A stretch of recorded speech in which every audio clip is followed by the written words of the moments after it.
বোন আর ভাই ভুল করে দুধের একটা ডিব্বা স্কুলের মডেলের ওপর ফেলে দিল। ঠিক পরের মুহূর্তেই পুরো স্কুল জুড়ে স্ট্রবেরি ফ্লেভারের দুধের বৃষ্টি শুরু হয়ে গেল। দুজনেরই মনে হলো এটা নিশ্চয়ই কোনো অদ্ভুত বৃষ্টি, তাই তারা দৌড়ে বাটি বালতি এনে দুধ জমানো শুরু করলো। কিন্তু বোন খুব দ্রুত বুঝে ফেলল এটা কোনো সাধারণ বৃষ্টি নয়, এটা আসল দুধ। তারা অবাক হয়ে ভাবল হয়তো মডেলের উপর দুধ ঢালার কারণেই আকাশে দুধের বৃষ্টি শুরু হয়েছে। পরীক্ষা করার জন্য তারা বাটিতে জমা দুধ আবার মডেলের ভেতর ঢালল, আর তখনই বাইরে দুধের বৃষ্টি আরো জোরে পড়তে লাগলো। 6 মাস ধরে পানির অভাবে তৃষ্ণায় কাতর হয়ে থাকা স্কুলের বাচ্চারা আর শিক্ষকরা অবশেষে পেট ভরে দুধ পান করতে পারল। ধীরে ধীরে বোন বুঝতে পারল মডেলের ভেতর যাই দেওয়া হয় আসল পৃথিবীতে তার বিশাল রূপ দেখা যায়। 6 মাস ধরেই আবহাওয়া খারাপ, পানি খাবার প্রায় শেষ, সবাই ধরে নিয়েছিল দুনিয়ার শেষ এসে গেছে। স্টোর রুমে খুঁজতে গিয়ে তারা এই জাদুকরি মডেলটি পেয়েছিল, আর সেটাই সবাইকে বাঁচিয়ে দিল। কিন্তু এখন খাবারও দরকার। তখন বোনের মাথায় একটা বড় আইডিয়া এলো, ব্রেড চাই। কিন্তু স্কুলে ব্রেডের একটিমাত্র টুকরো ছিল, সেটা ছিল মাত্র 3 বছরের এক ছোট্ট মেয়ের কাছে। সে ব্রেড দিতে চাইছিল না, তাই বাধ্য হয়ে বোন ব্রেডটা নিয়ে মডেলের ভেতর ঢুকিয়ে দিল। হঠাৎই আকাশ থেকে বিশাল এক ব্রেড পাহাড় ধপ করে পড়ে গেল, আর ব্রেডের টুকরোও বৃষ্টি হয়ে ঝরতে লাগলো। সবাই খুশিতে ব্রেড কেটে ভাগ করে খেলো। তারপর বাচ্চারা ফলও মডেলে দিয়ে দিল, আর আকাশ থেকে ফলের বৃষ্টি শুরু হলো। সবাই ভেবেছিল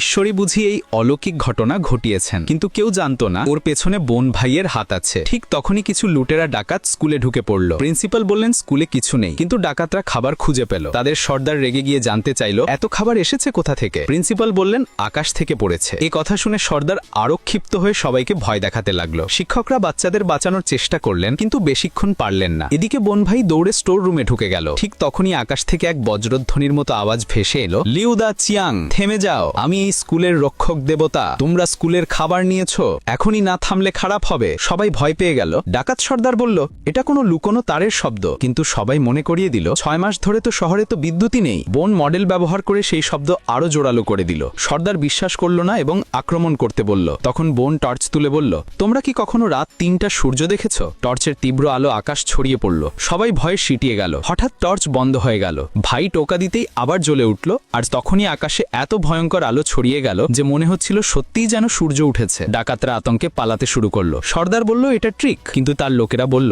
এত আলো কোনোভাবেই সম্ভব না। শেষ পর্যন্ত তারা সবাই ভয় পেয়ে স্কুল ছেড়ে পালিয়ে গেল। সবাই স্বস্তির নিঃশ্বাস ফেলল এবং বুঝতে পারল বোন ভাইয়ের বুদ্ধিমত্তাই পুরো স্কুলকে বাঁচিয়ে দিয়েছে।